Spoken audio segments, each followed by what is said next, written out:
போகிறது எக்கானமியில் பட்ஜெட் பற்றி பார்க்க போகிறோம். ஸோ பட்ஜெட் அப்படின்னா ஒரு குறிப்பிட்ட வரவு இருக்கும்.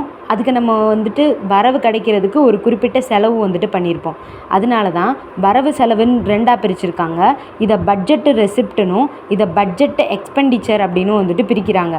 இதுலேயுமே இப்போ நமக்கு ஒரு குறிப்பிட்ட ரெவென்யூ வந்துட்டு நமக்கு கிடைக்கணும் அப்படின்னா அதுக்கு நம்ம வந்துட்டு இன்வெஸ்ட் பண்ணுவோம்.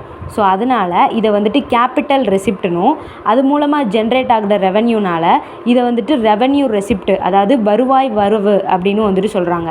அதுக்கப்புறம் செலவு. இப்போ நமக்கு நம்ம ஒரு குறிப்பிட்ட திட்டத்துக்கோ இதுக்கோ வந்துட்டு செலவு பண்ணுறோம். ஸோ அந்த இது செலவு பண்ணுறது மூலமாக அங்கே ஒரு குறிப்பிட்ட ரெவென்யூ வந்துட்டு ஜென்ரேட் ஆகும். அதனால இதை வந்துட்டு கேபிட்டல் எக்ஸ்பெண்டிச்சர் இதுக்கப்புறம் அங்கேருந்து ஜென்ரேட் ஆகிற ரெவென்யூவை ரெவென்யூ எக்ஸ்பெண்டிச்சர் வருவாய் செலவு அப்படின்னு வந்துட்டு பிரிக்கிறோம்.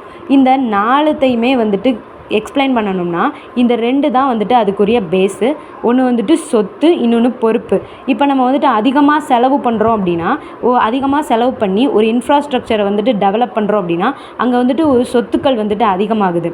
அதே நேரத்தில் வந்துட்டு பார்த்தா நம்ம வந்து இன்ட்ரெஸ்ட் வந்துட்டு பே பண்ணுறோம் அப்படின்னா அங்கே வந்துட்டு பொறுப்புகள் கம்மியாகுது.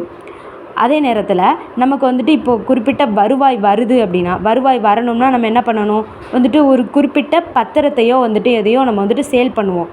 அப்போது இல்லை வந்துட்டு ஒரு பில்டிங்கையோ எதையோ வந்துட்டு சேல் பண்ணுறோம். ஸோ சேல் பண்ணுறது மூலமாக மணி வரத்து வந்துட்டு இருக்குது. ஸோ மணி வரத்து இருக்குது. அதே நேரத்தில் நம்ம லோன் வாங்குகிறோம். லோன் வாங்கினா நமக்கு வந்துட்டு பணம் கெட்டும். ஸோ பணம் வர்றப்போ வந்துட்டு நமக்கு வந்து பொறுப்புகள் அதிகமாகுது. ஸோ இதை 4 பேஸ் பண்ணி தான் இந்த 2 பேஸ் பண்ணி தான் நம்ம இந்த 4த்தையுமே வந்துட்டு எக்ஸ்பிளைன் பண்ண முடியும்.